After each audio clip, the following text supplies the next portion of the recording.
Bien, buenas tardes. Buenas tardes. Colombia inicia un camino tendiente a concretar ese planteamiento que hace la ley 1314, y es de que se lleve a cabo un proceso de convergencia a estándares internacionales. Ya había comentado antes, entonces, el ejercicio que hace el Consejo Técnico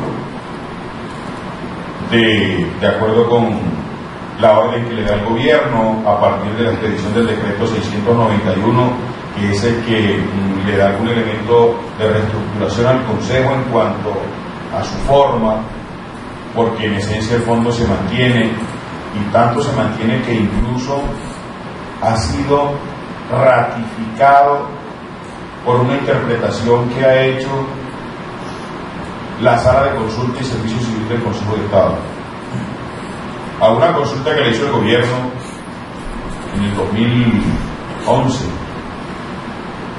Lo único es que se viene a hacer público hasta hace unos 15 días. Eso no ha tenido mayor difusión. La Sala de Consulta del Consejo de Estado dice: las normas que están contenidas en la Ley 43 no son derogadas por la Ley 1314. La Ley 1314, en cuanto tiene que ver con las competencias del Consejo, es complementaria de las que no modifique expresamente en la Ley 43. ¿Cuáles modifica? Su conformación, lo modifica expresamente. ¿Cuáles modifica? La dependencia presupuestal, que dice la Ley 43 que es de la Junta Central de Contadores. Aquí en la Ley 1314 dijo: depende presupuestalmente del Ministerio de Comercio, Industria y Turismo. Pero, por ejemplo, el que sea un órgano consultivo de la profesión, eso se sigue manteniendo. Y yo creo que cuando ya esto de alguna manera reduzca un poco el ritmo de lo que en este momento está contenido dentro del plan de trabajo del Consejo, el Consejo Técnico tendrá que volver a su origen en el sentido de seguir desarrollando todas esas orientaciones que en un momento produjo y que fueron muy útiles, y unas guías muy efectivas para el ejercicio de la profesión de la contabilidad, de la disciplina contable.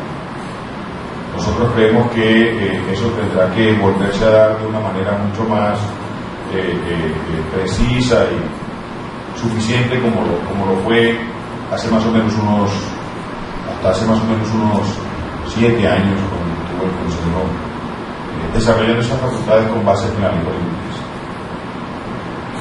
Entonces, eso es bien importante, que ya eso de alguna manera se hubiera aclarado en ese concepto de la Sala de Consulta y Servicio Civil del Consejo de Estado, que no se derogan las funciones que están contenidas en esa Ley 43. Entonces, como ya es sabido de todos, el Congreso expide esta Ley 1314, que establece unas condiciones que ustedes las han conocido. El solo hecho de que ustedes estén aquí hoy, que estemos acá compartiendo, me lleva a mí a inferir que tienen conocimiento de esa ley, de lo que en esa ley se contiene, lo que autoriza allí, las condiciones que establece, de tal manera que yo en eso no me voy a concentrar, y parto de la base que es del conocimiento de ustedes. Entonces, más bien entro a precisar elementos que me van a permitir ingresar a lo que he querido hoy venir a compartir con ustedes respecto a los nuevos desarrollos que se han venido dando. Para ustedes es de conocimiento también que luego el Consejo Técnico, atendiendo los criterios que están allí contenidos en la Ley 1314 y el Decreto 691, se diseña un modelo de convergencia que se discute con la comunidad contable, en el sentido de recibir respecto de ese proyecto una discusión pública para que la comunidad contable opine respecto de esa propuesta. En ese direccionamiento estratégico se le propuso al gobierno los estándares y los emisores que servirían como referentes. Y son los que aquí les estoy exponiendo al definir por características 3 grupos de organizaciones empresariales. Ahí tengo que precisar lo siguiente: esto no es que el 1 sea más que el 2 y el 2 sea más que el 3 y el 3 sea menos que los demás. No es un concepto de estratificación, de categoría. No, son 3 grupos que se han definido con características para que sirvan de condiciones homogéneas para establecer entonces cuál es la norma que tendrá que aplicar la organización. ¿Con base en qué va a llevar a cabo el desarrollo de su proceso contable? Por eso, tratándose del grupo 1, como se llama, allí se integran organizaciones cuyas características sean las de organizaciones que están inscritas en el mercado público de valores, que sus títulos de patrimonio, es decir, sus acciones o sus títulos de deuda, emisiones de bonos o algún otro producto del sistema financiero en este sentido que se pueda transar en la bolsa, que lleve a cabo actividades de esa naturaleza, formará parte del grupo 1. Asimismo, organizaciones que tengan la responsabilidad de rendir cuentas al público por cuanto que tienen a su cargo el manejo o administración de recursos de terceros, no de sus socios o sus asociados. Eso hay que precisarlo. Cuando se trata de recursos de terceros, eso es como uno en su familia.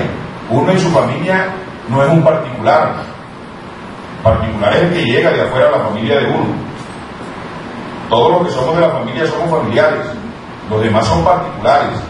En el caso de la composición patrimonial, los dueños, los que aportan, no son terceros.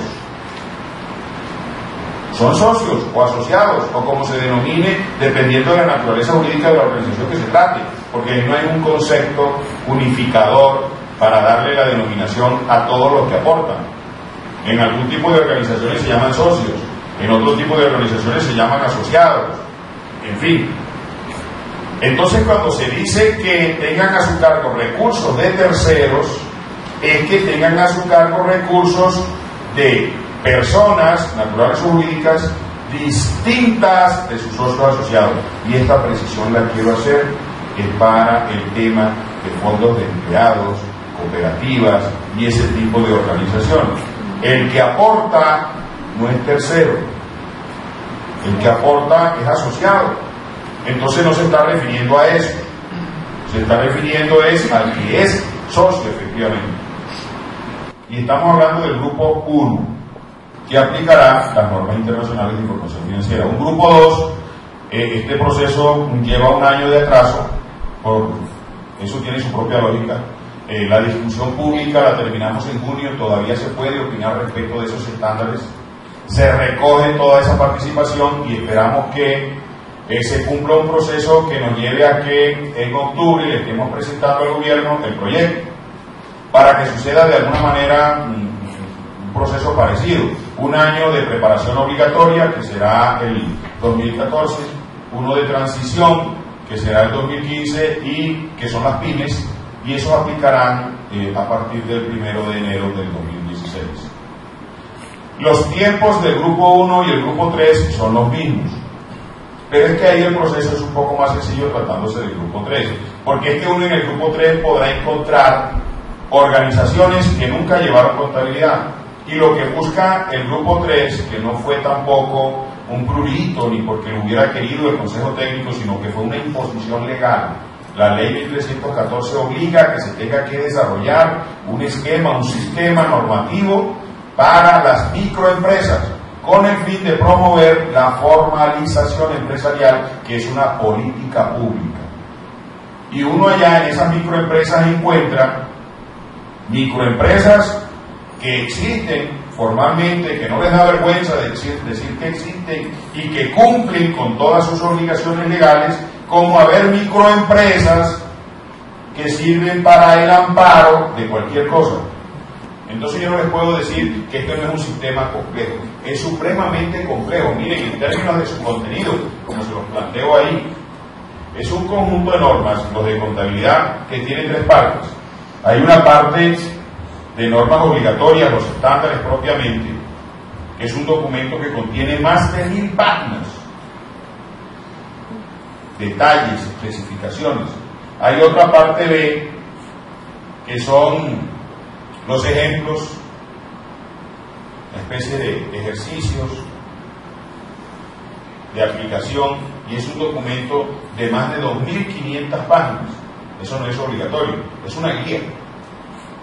Y hay otra parte que es la que contiene las interpretaciones. Como esto es un sistema que viene desde 1977 más o menos construyéndose, antes se denominaba normas internacionales de contabilidad, después pasó a llamarse normas internacionales de información financiera. Tanto las unas como las otras han tenido interpretaciones para ampliar el concepto. Las interpretaciones de las normas internacionales de contabilidad se denominan SIC, y las interpretaciones de las normas internacionales de información financiera se denominan IFRIC, y esas están contenidas en esa revelación de notas y anexos, y ese es un documento de más o menos 4000 páginas de interpretaciones. Entonces, como les digo, esto va a tener un efecto en la profesión supremamente complejo. Entonces, miren, esto tiene un efecto, a mi juicio, en varias direcciones. En el conocimiento contable, porque es un nuevo conocimiento el que se pone en vigencia en Colombia. Yo no sé cómo es que difunde a sus asociados o vinculados la asociación de egresados de esta universidad, porque este documento queda, yo no sé si tiene una página o lo que sea, de tal manera que ustedes pueden acceder a esta presentación luego, y eso lo hace el mismo qué puta, Giovanni. Es que te vi salir, pero no te vi entrar. Entonces, en la web, ok, o sea, de ahí la pueden obtener. Tienen todos los documentos que acá el profesor técnico. Eso somos reproductores. Bien, muchas gracias. Le haremos un reconocimiento en su oportunidad. Doctor, nosotros también, el año entrante. Señor. A través de Pública la Comunidad, también nosotros hemos estado poniendo al tanto todos los criterios que usted ha venido impartiendo en las diversas medidas que ha tenido acá. Y le agradecemos a DECUM por darnos ese espacio también para hacerlo. Perfecto. Entonces, por ahí pueden ustedes también tomar esa presentación. Entonces, miren, esto es un planteamiento personal. Yo creo, he venido revisando, creo que esto va a tener efectos en 4 sentidos. En el conocimiento contable es indudable, no hay que hacer mayor esfuerzo para concluirlo, porque hay una renovación del conocimiento contable. Y se acabó de mostrar nomás todo ese conjunto normativo que hay ahí, y que es lo que se ha venido aplicando en Colombia, que ni siquiera es que se haya venido aplicando, que se ha venido poniendo en vigencia, porque muchas cosas no se han aplicado. No es sino ir por allá 113 en adelante del decreto 2649, que se refiere a las notas. Aquí nunca se reveló conforme lo dicen las normas contables. Activos, lo que tiene la empresa. Pasivos, lo que la empresa debe. Vehículos, los carros de la empresa. Efectivo, lo que está en el banco. Sin mayor explicación. Con este conjunto de normas hay que informar en mínimo detalle. Casi que el efectivo habrá que decir, ya esto es una exageración mía, pero como para dar una idea, la serie de los billetes que tiene. Y nosotros a eso nunca nos acostumbramos, desde 1960 que aparece la profesión. Aquí incluso más bien nos volvimos los dueños, y eso lo apoyamos los contadores, mezquinos en materia de revelación de la información. Mezquinos. a pesar de que la revelación de la información es responsabilidad de los administradores, dice la norma contable, pero fue una responsabilidad que siempre asumió el contador. Y hay que el contador le diga a los administradores, bueno, hagan las notas, para ver qué le dice el administrador. Eso es una responsabilidad de la administración, las notas, y eso tiene lógica que así lo sea. Pues ahora les va a tocar asumir esa responsabilidad verdaderamente. Entonces yo digo que eso tiene consecuencias en el conocimiento contable, porque es un nuevo conocimiento. El concepto de activo, ¿qué venimos considerando como activo desde 1960 para ponerle un punto cercano cuando se formaliza este oficio y pasa a ser una profesión? El bien o el derecho respecto del cual es dueño. Ese es el activo, la propiedad. Aquí el activo sustancialmente cambia el concepto, porque se predica respecto del activo, es el criterio de control que se tenga sobre el bien o el derecho. Control, sin ser dueño, puede llegar a ser un activo de la empresa. Entonces miren cómo trasciende, cómo cambia todo lo que hay en términos de renovación, todos esos criterios que traíamos de conceptos de carácter prospectivo y asumirlos como derecho, algo que no ha tenido una presentación, representación o expresión material, aquí cambia por completo. El conocimiento es distinto. En cuanto a la formación contable, tiene que tener un vuelco total, tanto para los que están en el proceso formativo como para los que ya hemos egresado de las facultades.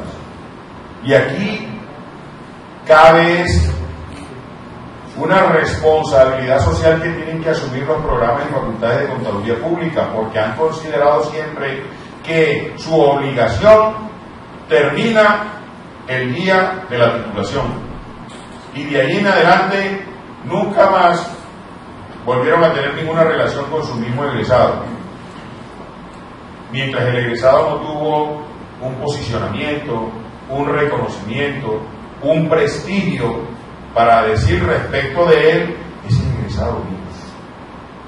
Pero no más para eso.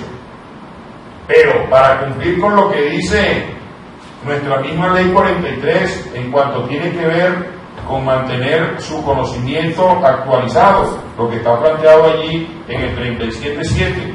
Yo ahí lo que digo es que aquello que nunca asumimos por voluntad nos va a tocar asumir por la fuerza.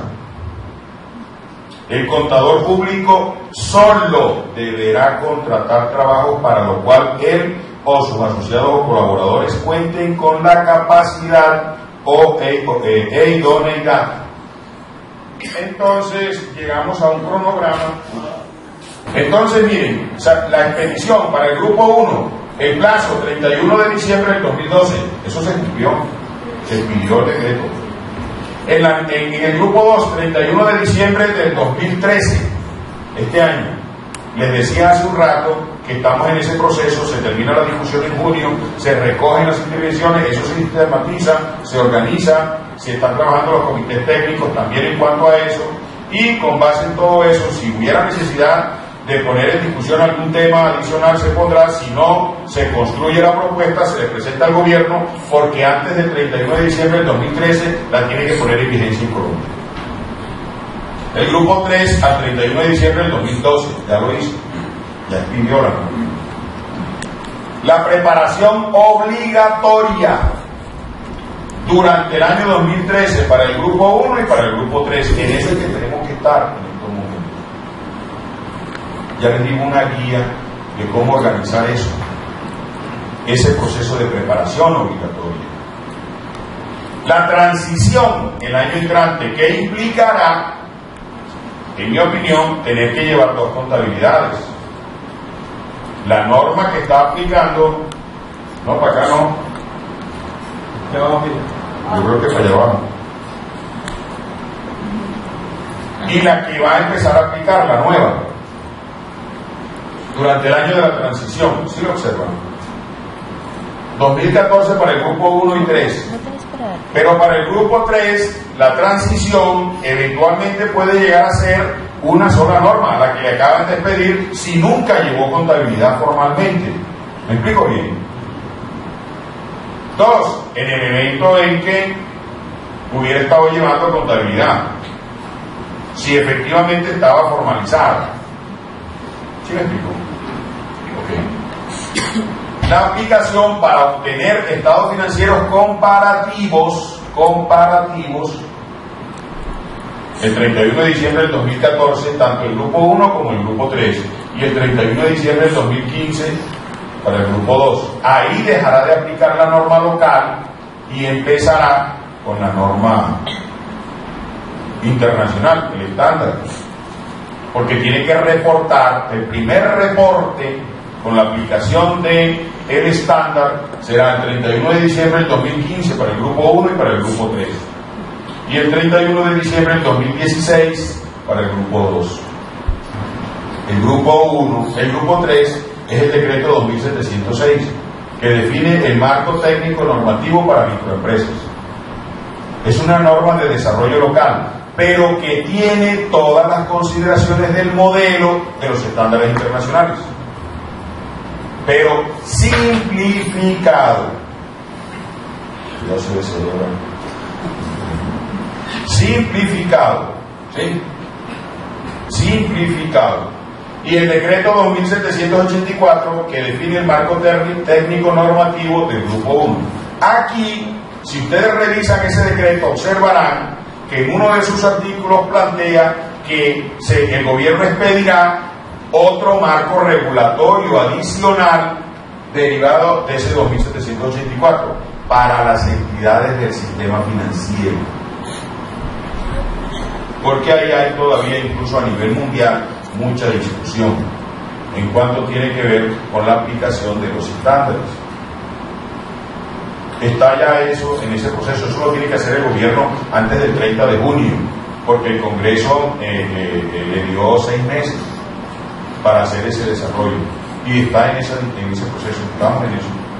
Y la otra reglamentación es la de las superintendencias, que tiene que ser un desarrollo derivado de lo que está planteado en los 2 decretos anteriores, dependiendo de que sea el grupo 3 o el grupo 1. Únicamente para efectos tributarios, es que creen que se van a salvar porque digan únicamente, pero hay que ver el fondo que eso tiene y los costos que eso implica. Únicamente para efectos tributarios, por lo menos es únicamente para efectos tributarios, que tal que fuera para todo. Únicamente para efectos tributarios, las remisiones contenidas en las normas tributarias, todo lo que dice allá en el estatuto tributario, váyase a la contabilidad, esto llévelo a la contabilidad, deprecie 5, 10, 15 años, porque los años de la depreciación lo dice, es una norma tributaria, el método de valoración, en fin, una cantidad de cosas las impone, y eso fue lo que estableció la ley 1314, que eso se separara.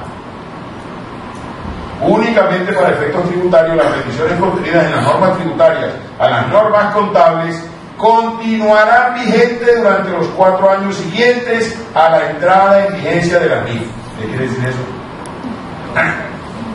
¿De dónde va a calcular las obligaciones tributarias? En el fondo lo que le está diciendo, siga llevando su contabilidad como la traía, para efectos tributarios, independientemente de que empiece a aplicar las NIF, con el fin de que durante ese periodo se puedan medir los impactos tributarios y proponer la adopción de las disposiciones legislativas que correspondan. En consecuencia, durante el tiempo citado, 4 años, ¿sí? Durante el tiempo citado, las bases fiscales de las partidas que se incluyan en las declaraciones tributarias, las bases fiscales continuarán inalteradas. En mi opinión, hay que hacer un plan de implementación en esa aplicación obligatoria de este año. En esa preparación, hay que hacer un plan de implementación. Y ese plan de implementación, como el control interno, no es el mismo en todas partes. depende de las condiciones de la organización, que sea adecuado, que se involucre a toda la organización. Porque es que ahora sí, efectivamente el contador será un operador contable, no como hemos venido haciendo, que todos lo hacemos. La contaduría pública llegó al colmo de la irresponsabilidad de resolverle un problema pensional a las organizaciones con un simple registro contable. Carga la provisión contra el gasto y ya, con eso resolvió el problema pensional de la organización, sin ningún criterio de cálculo actuarial de nada. Y así lo hicimos para muchas cosas. Por dos circunstancias siempre se depreció por línea recta. Primero, porque es el único método que no sabemos. Y segundo, porque lo impuso el Estatuto Tributario. Ahora, ahí hay que entrar a evaluar a ver cuál es el método de depreciación más adecuado para la organización. Porque entonces ahora sí hay que definir unas políticas contables para la organización, hay que diseñar un plan de capacitación y hay que medir los impactos que todo este proceso llegue a tener en la organización. A mí me parece que hay que tener en cuenta unos pasos identificados así de una manera muy gruesa, conocer y analizar la NIF 1, que es, en el caso de las empresas del Grupo 1, la aplicación por primera vez. Yo propongo definir un esquema más o menos en etapas. Primero hay que diseñar un proyecto, hay que elaborarlo, construirlo entre todos. Proyecto de implementación que determine las acciones que hay que cumplir. Ahí entra con fuerza para guiar la NIF 1, porque establece una cantidad de condiciones. Una etapa 2 en donde se deben definir aspectos contables e impactos contables de la organización. Ya les planteo en qué sentido. Una etapa 3, cumplir las acciones que previamente se han resuelto para poder entonces llegar a obtener unos estados financieros según NIF. Y una etapa 4 que implica darle un conocimiento a toda la organización de este nuevo modelo. Por eso digo, finalmente la contabilidad deja de ser exclusivamente de los contadores. Finalmente, algo que debió haberse hecho desde hacía mucho tiempo. Entonces, en el plan de implementación hay que discutir el proyecto de junta directiva con los dueños, definirlo. Hay que designar un coordinador, porque aquí hay que identificar a alguien a quien de manera directa poder acudir para cualquier decisión, situación, solución. Esto no puede quedar disperso. ¿A quién le pregunto? ¿Con quién hablo? Eso hay que... No sé si lo más conveniente sea que tenga que ser el contador. A mí no se me ocurre todavía. Y en esto no podemos entrar a reclamar protagonismo que eventualmente termine creándonos un problema. Esto se trata de un esquema de procesos. Y hay otros profesionales que tienen un criterio mucho más definido desde lo formativo, lo que tiene que ver con el cumplimiento de roles, desarrollo de procesos. No sé si eso sea propiamente el contador para designar ese coordinador. Hay que informar a toda la organización, señores. Diseñar y comunicar ese plan, capacitar, definir los impactos y el plan pues que nos permita llevar a cabo el ejercicio de la transición. Aspectos contables. Hay que definir aspectos contables, identificar y analizar las NIF aplicables a la fecha de cierre del primer ejercicio. No se va a pensar que esas 2000 páginas todas le aplican a la organización. Porque resulta que como ahí está contenido un concepto que se llama activos biológicos, entonces yo me invento unos activos biológicos. Todas las normas no les aplican a toda la organización. Entonces eso hay que identificarlo, establecerlo. Y donde existan alternativas hay que escoger entonces una de las alternativas que se proponga. Hay que identificar los impactos contables. ¿Qué efecto va a tener eso? Decidir criterios contables en donde existan alternativas. Decidir si es que lo considera aplicar anticipadamente algunas NIF antes en este proceso de preparación obligatoria, si lo considera para empezar el ejercicio, porque es lo más conveniente. Yo lo digo, por ejemplo, en el caso de los inventarios. Ese es un tema complejísimo que hay que empezar a definir para organizarlo y llegar con él organizado al 1 de enero del 2014 y no empezarlo a organizar allá, porque es que allá ya es la aplicación, es el año de la transición. Hay decisiones previas que ya se tienen que tomar. Y si les digo de los impactos, grosso modo, esto no es una lista que está acotada, esto es grosso modo. Aquí hay una lista como de 40 impactos que están contenidas en las normas respecto a inversiones financieras, los instrumentos financieros, una cantidad de alternativas que hay respecto de eso, inversiones en otras propiedades, inventarios y activos biológicos, propiedades, plantas y equipos, activos intangibles.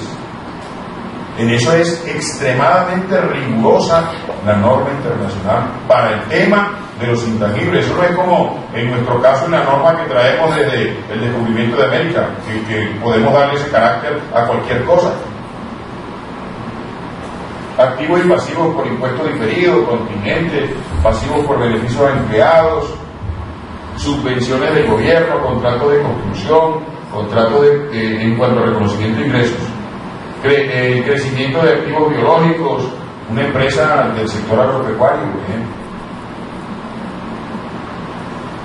Descuentos de activos y pasivos financieros no contractuales, aquí llegamos al 23. Determinación de la moneda funcional,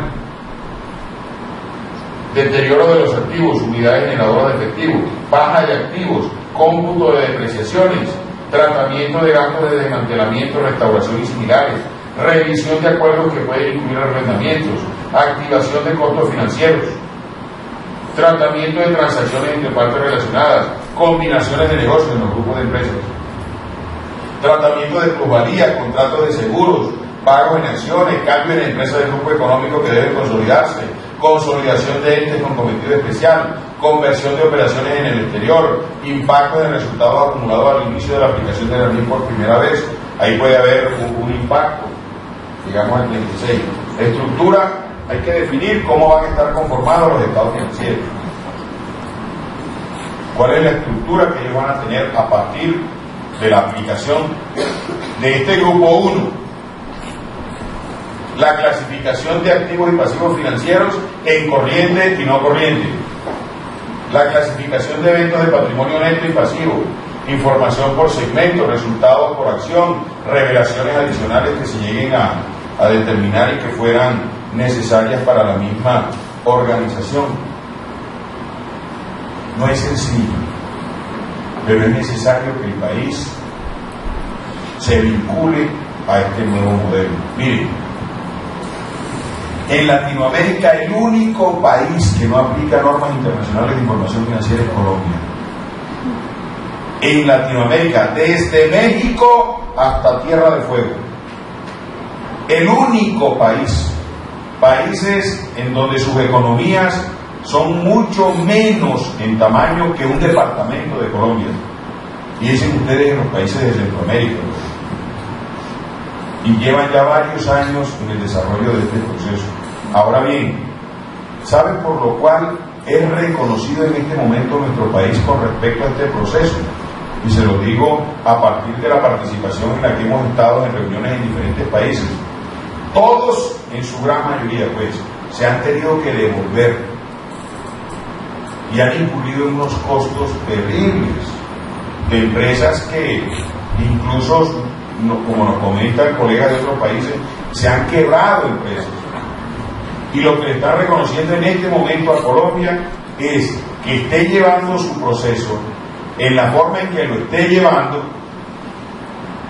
lentamente, de manera organizada, pero decidida, sin advertirse todavía que pueda incurrir en error alguno.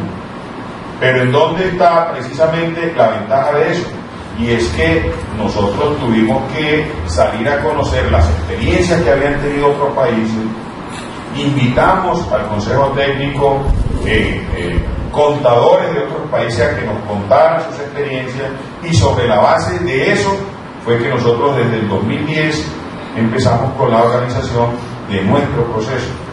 Y este año, ya en lo que llevamos 3 meses, ya han venido varios contadores que han estado a cargo de procesos de esta naturaleza en otros países para que evalúen lo que se viene haciendo, y todos han expresado sus criterios de conformidad y le han dado al gobierno un mensaje de tranquilidad de la manera como esto se ha venido cumpliendo. Les agradezco mucho.